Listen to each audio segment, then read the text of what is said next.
యాదాద్రి భువనగిరి జిల్లా ఆలేరు పట్టణ కేంద్రంలోని స్థానిక ప్రకాష్ గార్డెన్స్ లో గురువారం నాడు ఏర్పాటు చేసిన బీజేపీ ఓబీసీ మోర్చా ఆధ్వర్యంలో ఓబీసీ సామాజిక సమ్మేళనం నిర్వహించడం జరిగింది। ఈ కార్యక్రమానికి ముఖ్య అతిథిగా ఓబీసీ మోర్చా రాష్ట్ర అధ్యక్షులు గంధమల ఆనంద్ గౌడ్ హాజరై మాట్లాడుతూ భువనగిరి పార్లమెంటు పరిధిలో బీసీ కులాలు అందరూ ఏకమై బీజేపీ భువనగిరి పార్లమెంటు అభ్యర్థి బూర నర్సయ్య గౌడ్ ను గెలిపించుకొని ఈ ప్రాంత అభివృద్ధి కోసం నిరంతరం శ్రమిస్తున్న బీసీ బిడ్డను గెలిపించుకొని పార్లమెంటుకు పంపించాలని కోరారు। ఈ కార్యక్రమంలో సభా అధ్యక్షులు దుర్గపతి లక్ష్మీ నారాయణ, తాడూరి శ్రీనివాస్, బీజేపీ రాష్ట్ర ఓబీసీ అధ్యక్షుడు యాదాద్రి భువనగిరి జిల్లా అధ్యక్షుడు పాసం భాస్కర్, బీజేపీ రాష్ట్ర కార్యవర్గ సభ్యుడు పడాల శ్రీనివాస్, రాష్ట్ర ఓబీసీ ఉపాధ్యక్షుడు పార్లమెంటు ఇన్ఛార్జి గొంగళ మహేష్, ఓబీసీ రాష్ట్ర కార్యదర్శి జక్కల రాజు, బీజేపీ ప్రధాన కార్యదర్శి Utkur Ashok Goud, Annam Shivakumar, OBC state president BC జాతీయ మెంబర్ జి ధనలక్ష్మి, ఓబీసీ జిల్లా ప్రధాన కార్యదర్శి కామిటీ కార్యకృష్ణ దాసోజు భిక్షమయ్య, తండం రమేష్, పసులాది రామచంద్రన్, కూరపాటి శ్రవణ్, తంగళ్లపల్లి గిరిదాచారి తదితరులు పాల్గొన్నారు।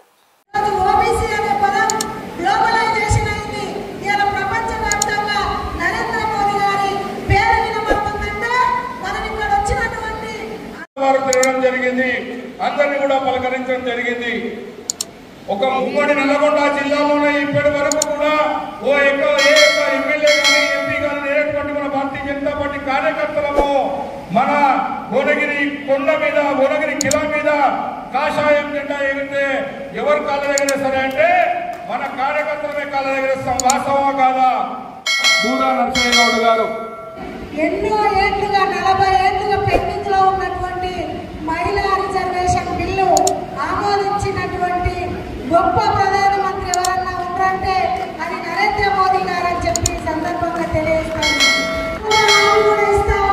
ఇక్కడ నాకు ఓబీసీ మహిళా మోర్చా ఇన్ఛార్జిగా ఇచ్చినటువంటి మా సంజయ్ గారు అంతేకాకుండా మన పార్లమెంట్ విషయానికి వస్తే మనకు 7 అసెంబ్లీ గెలిపించిన నాయకులు, ఎందుకంటే ఇంతకుముందు మనకు మోర్చాలు లేవు, 6 మోర్చాలు ఉంటే అది ఎస్సీ మోర్చా, ఎస్టీ మోర్చా, మహిళా మోర్చా, యువ మోర్చా, 56% బీసీ మోర్చా పెట్టడం జరిగింది। బీజేపీ ఎంత ప్రాధాన్యత ఇస్తుందో ఆ విషయం చెప్పడానికి నేను మొదట చెప్తున్నా।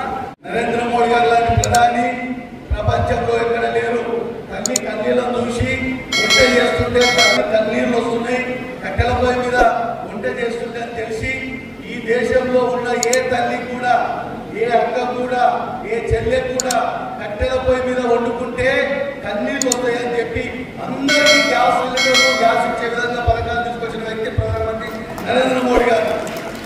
ఈ దేశంలో వాళ్ళు పనిచేసుకొని వాళ్ళు బ్రతకడంతో పాటు 10 మందికి ఉపాధి ఇప్పించే స్థాయికి ఎదగాలని విశ్వకర్మ యోజన ద్వారా చేతి వృత్తులు కుట్టే వాళ్ళకు, ఆడపిల్లలైతే బ్యూటిఫికేషన్ చేసే వాళ్ళకు, అందరు పని చేసే వాళ్ళకి, షాపు పెట్టుకోవడానికి, చెప్పులు కుట్టుకునే వాళ్ళకి, పూలు అనుకునే వారికి, గుట్టలు అనుకునే వారికి, ఒంటరి పనులు రకరకాల పద్యాల నుంచి ఇనుము కట్టె పని చేసే వారికి, అన్ని పనులు చేసే వారికి కూడా ఒక వారం రోజులు వాళ్ళకి శిక్షణ ఇచ్చి, శిక్షణ సమయంలో ఇల్లు గడవాలంటే రోజు 100 రూపాయలు ఇచ్చి లోన్ ద్వారా ఇప్పించి వాళ్ళ జీవనాన్ని మెరుగుపరిచి దేశంలో వాళ్ళు కూడా ఒక మంచి జీవించాలని తలపించిన వ్యక్తి నరేంద్ర మోడీ గారు। కాబట్టి నరేంద్ర మోడీ గారికి మీరు ఓటేయాలి, అందు గురించి ఓటేయాలి। ఎన్నికల తర్వాత ప్రధాన పాత్ర వహించే ఓబీసీ నాయకులకు కూడా ఏదైతే గౌరవం దొరుకుతుందో ఆ గౌరవం మేము బీసీ నాయకులందరూ ప్రయత్నం చేస్తున్నాం। గుర్తులను గుర్తుంచుకో, ప్రధానమంత్రి అంటే ఆయన వస్తే ఈ దేశానికి ఒక అధ్యక్షురాలు, ఒక ఆదివాసీ కూలి పని చేసుకొని మట్టితో తట్టలు పోసేటటువంటి కూలీ నాలు చేసుకొని బతికేటటువంటి ఒక ఆదివాసీ బిడ్డ ద్రౌపది ముర్ము ఈ దేశానికి అధ్యక్షురాలు। మోడీ గారు ఒక బీసీ బిడ్డ ఎంత పడిన జాతుల కష్టాలు అనుభవించి ప్రధానమంత్రి చేస్తే బీజేపీ పార్టీ, ఆ మోడీ గారు వస్తే ఏమవుతుంది అంటే ఒక దళిత బిడ్డ అయినటువంటి కోవింద్ గారు మన దేశానికి అధ్యక్షుడైతారు। గతంలో వాజ్పేయి బీజేపీ ప్రభుత్వం ఉంటే ఒక మైనారిటీకి చెందినటువంటి ఒక శాస్త్రవేత్త అబ్దుల్ కలాం దేశానికి అధ్యక్షుడైతాడు। చూడండి ఎంత మంచిగా, ఒక తోటలో ఒక 10 పూలు 10 రంగులతో దండాలతో ఎట్లుంటుందో ఈ దేశానికి నాయకత్వాన్ని కూడా ఆ రకంగా అన్ని రంగులని, అన్ని కులాల వారిని, అన్ని మతాల వారిని దగ్గరికి తీసినటువంటి వారు మోడీ గారు। ఇంకా మనకు